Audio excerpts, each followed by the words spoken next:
ang formula o atong isulat ang formula aron mahibalos formula. Kanang Emmanuel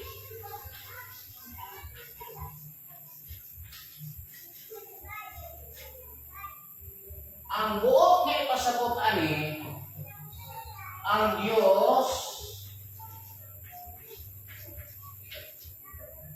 kauban ang Dios uban kanato. No? Ang Dios uban kanato. Yan na. Ini Emmanuel mao kani ang ipakatao sa usa ka birhen. O birhen. O ang birhen nga ipasabot ani mao si Maria. Sato pa dili na to lisod sabton. Kung ang birhen mao si Maria, unya ang Emmanuel mao kani ipakatao sa birhen nga mao si Maria. Ang gipanganak ni Maria mao si Jesus.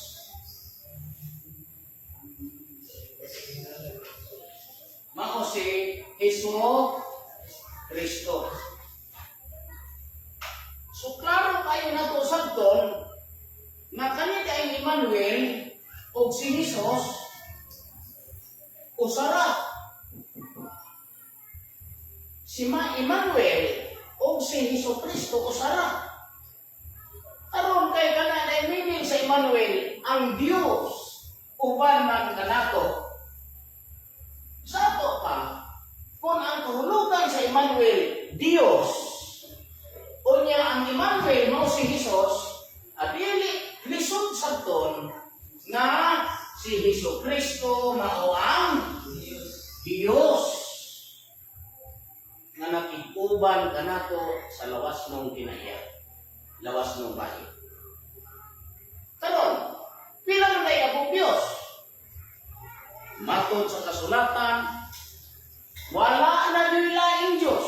Sumala sa Isaiah 43. Kung basahon sa Isaiah 43, 10.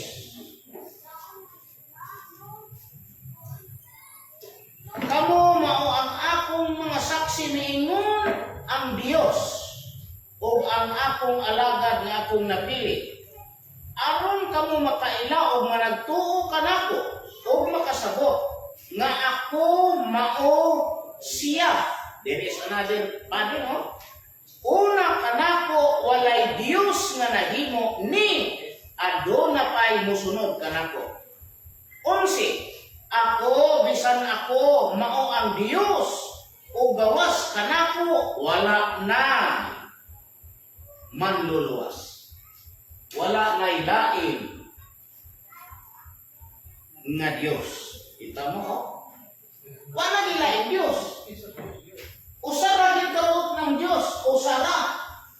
Dili duha.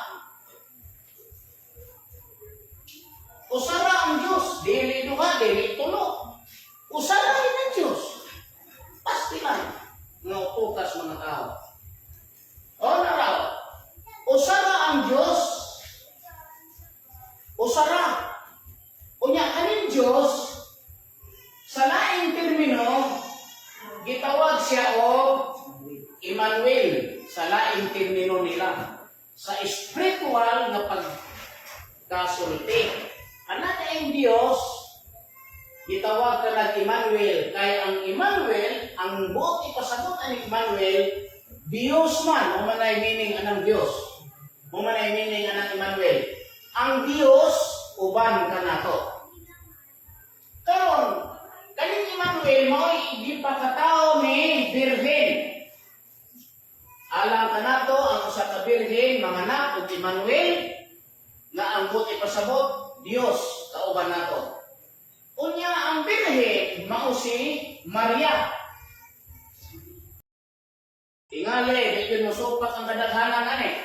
Nga kanang Emmanuel o Hesus Kristo o sara o kahulugan.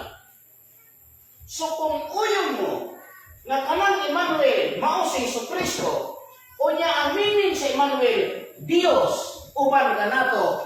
Adili isod na to sabton kung atong dawaton nga ang ato dayon Ginoong Hesus Kristo mao ang Dios nga nagtiguban kanila. Isod ba na sakto? Now, kung dawaton nato nga si Emmanuel mao ang Ginoong Hesus Kristo nga Dios nga nagtiguban kanila bilang mga Diyos. Usara ko. Sumala sa Isaias 45. Kabasa nato. Isaias 45. No? 15.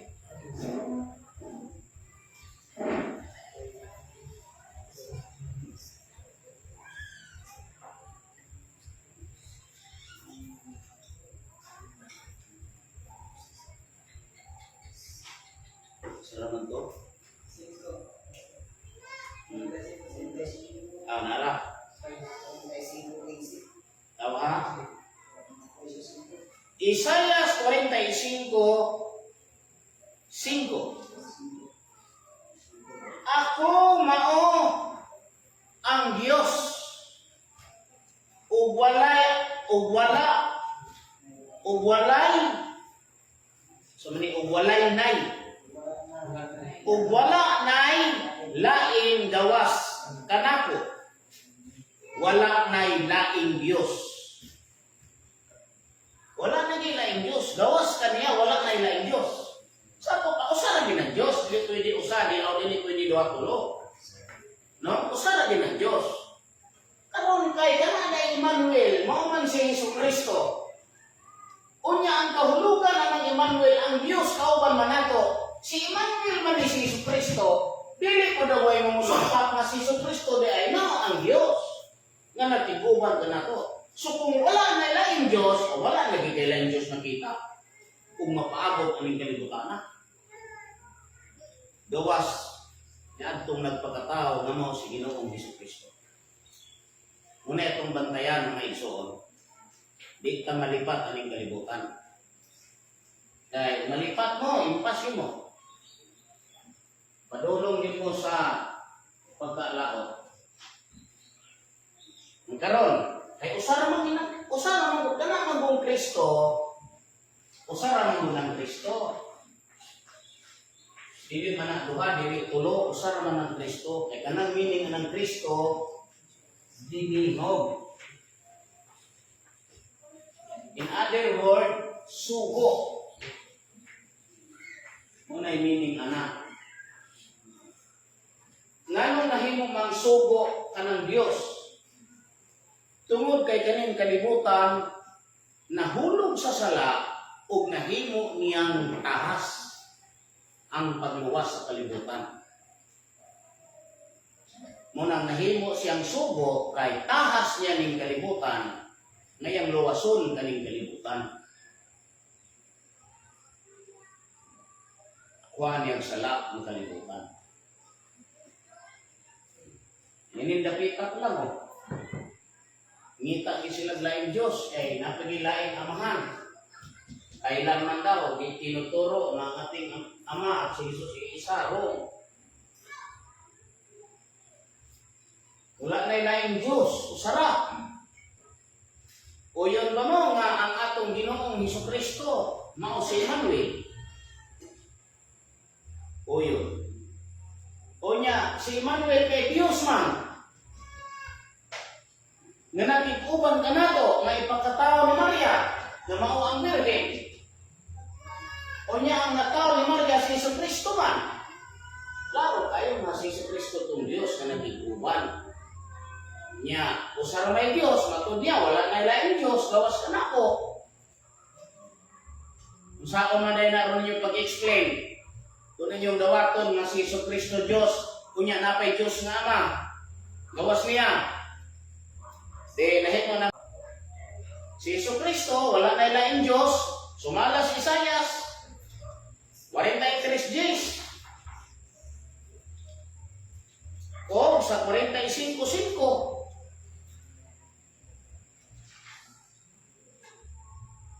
Hmm. 43 Gs. Oh, dili. 43. Wala lagi 43 Gs. 43:11. Ako bisan ako mao si Jehovah ugawas kanako wala nay manluluwas. Wala na ko'y manluluwas, gawas niya. Nya pila man daya akong dawaton nga manluluwas, ang amahan ug anak. Ato dayon ni daton sa inyong nagihatag ang kakahom. Unang mahimog yung lantugi. Kay kung atong iningon din na pagpanatarungan, ingon ang Diyos, gawas ka na ko, wala na ilaing manluluwas. Bakat ni o tinuon ni? Uyunan ni mo ni o supato ni mo? Muna itong pangutana, ngayon siya nga uyunan, so humana ang argumento. Kay og mo supa ka, mo basa kag laing sitas nga mayon si Jesucristo nga manluluwas po. Unya lahi siya, lahi kong ama, awa ka mo yun ani. Kay nahimong manduha. O ang rason na ingon nga gihatag kanako. Dato pa ang pagkamanluluwas sa Dios, gihatag dito ni Hesus. Resulta nagila ay manluluwas ko sa Dios. Ug ang maong manluluwas si Jesucristo. So baka ko na pinisi ang Dios ani nabita. Ingon siya wala na manluluwas na padaylain.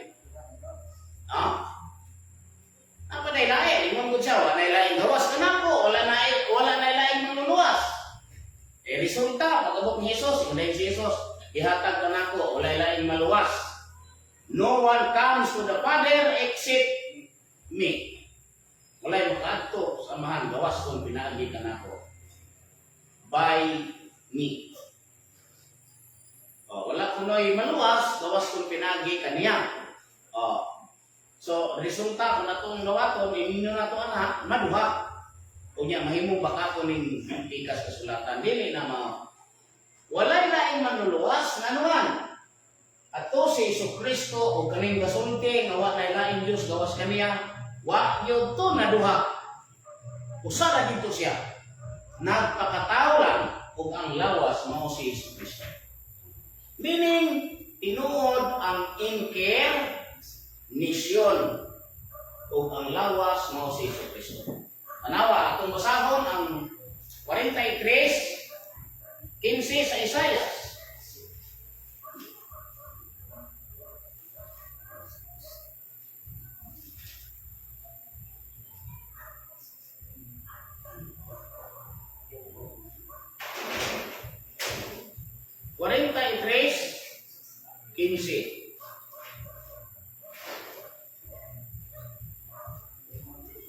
So ni 43:15, 45:15. Isaias 43 10 nito asunto. Isaias 43 10 ayon sore. Kamu mao ang akong mga saksi, miingon ang Ginoong Dios, ug ang akong alagad nga akong napili aron kamo makaila ug managtuo kanako ug makasabot nga ako mao siya. Nasa gitutlo wala. Pero kanang pag-ingon niya nga ako mao siya, natoy kalainan wala. Katong ako ug siya naduha ba to? Usara. Ako mao siya. I am he. Nya ipadayon na to. Ipadayon na to. Sapay gisulti.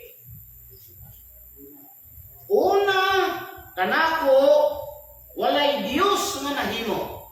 Ni aduna pay musunod kanako. ako. So dili nato pwede dawaton nga duha. So dili nato pwede dawaton nga duha ang Dios.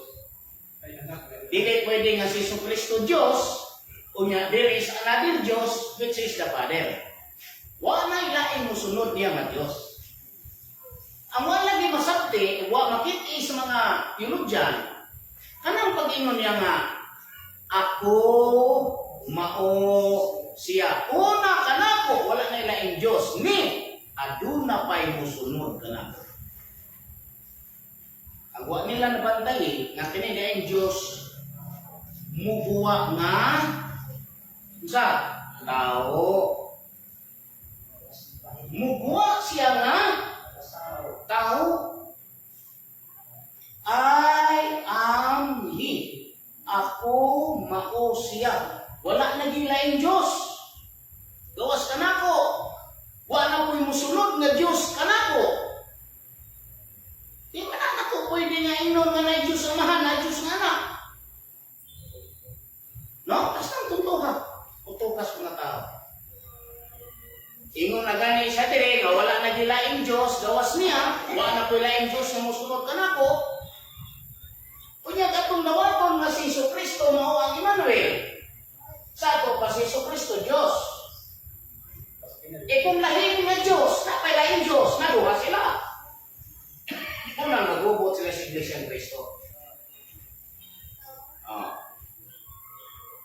Wala mausap ang Diyos, usara.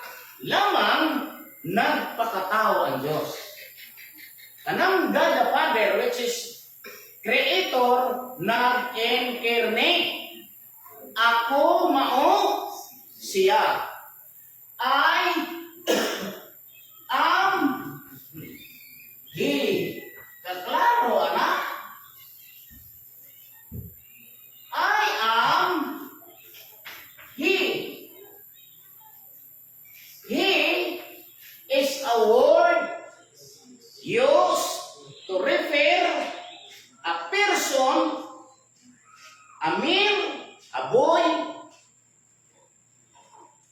Mo na meaning anak, mo na gamitan ng He.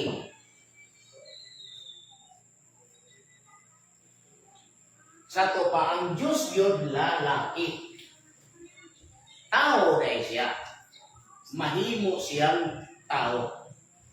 Kasi kung dili ka mo tuo nga ang Diyos mahimong tao, parang ato nang limitihan ang kakayahan sa Diyos. Nga dili mahimo na sa Diyos, nga mahimo siyang tao. No? Siya gani mismo mo'y nagbuhat sa tao, mo'y nag-umol sa tao, di na himo niya pwede nga mahimo siyang tao. Ang iyahang sagyawan no sa mga tao. Aya kung tingog ra puro ang manungaw. Kung sabihin nitabo sa unas panahon sa Israel, si Moises ra ang makasulod ito pangano. Unya kay ang sinunggo sa Dios di man totoo sa mga tao.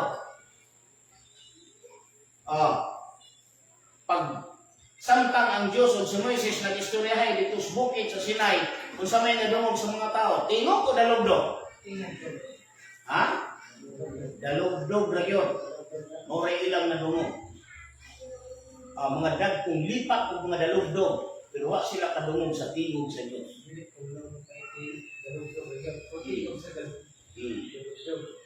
Kita ninyo, no?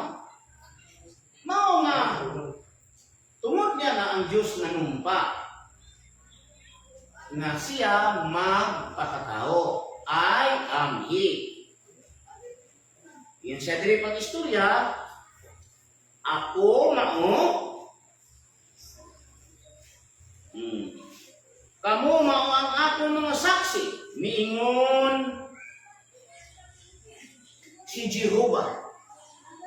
Ug ang akong alagad nga akong napili, nasa alagad ko nga akong napili, aron kamo makaila ug managtuo kanako ug makasabot nga ako mao siya. Mao ni ang gingon nga ang usa ka birhen manganak og Emmanuel nga ang buot ipasabot ani Emmanuel Dios uban na kanila. Kay unsay meaning ni kanila? Kanato? Kanato? Kanila. Which is mga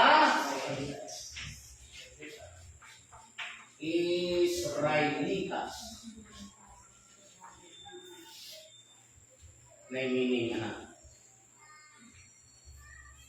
sa to paday ang Diyos nakig-uban kanila ug ang maong Diyos mao si Ginoong Hesukristo. Yawa man to sila kay balo nga si Emmanuel ito. Nga naman pagsulti sa Diyos ana gidiskurso trumpa o pinanggig damgo.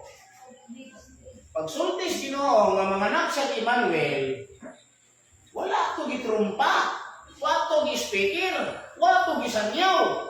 Yung sa to pa, unsang paagihar to sa pagsulti, pinaagi sa damgo. Mao nga inutil ang mga tao ng mga damgo. Sa kung saan nila paningkamot, yung masinso ilang ginabuhi, yung masinso mangganit, tigbakot. Kaya man mo ito damgo. Sa damgo, mag-ilhanay ang mga tao. Kung kinsa ka sa unang panahon, kinsa kung kakaroon. Paswerte lang. Paswerte lang sa mga tao nga makadawat ana, maihap lang. Maihap lang ang magkadawat ana. Dili kita ng tao makadawat. Isa inyong anak, inyong asawa, inyong bana. Kita kasiguro kung makadawat mo, makadawat sila. Kaya kaning espiritu, ihatag na sa Ginoo, una sa tanan, kung ang atong kasing-kasing, impisado kang mudawat. Sumala sa Isaias 40, Chris, sa ako magabukbo og tubig, kaniya nagiuhaw. Kanang tubig ani espiritu, kaniya lang nagiuhaw sa ato pa kadturang nagkinahanglan. Moray hatagan ang Espiritu Santo. Kung sa ilhanan nga ikaw nagkinahanglan ka, natural mutuki ka sa ngyaw. No? Mutuki ka sa katinuod ng mga sangyawa. Doon na ba tayo mahimo aning sangyawa? Doon na ba tayo mahimo anang pagtulong-anang?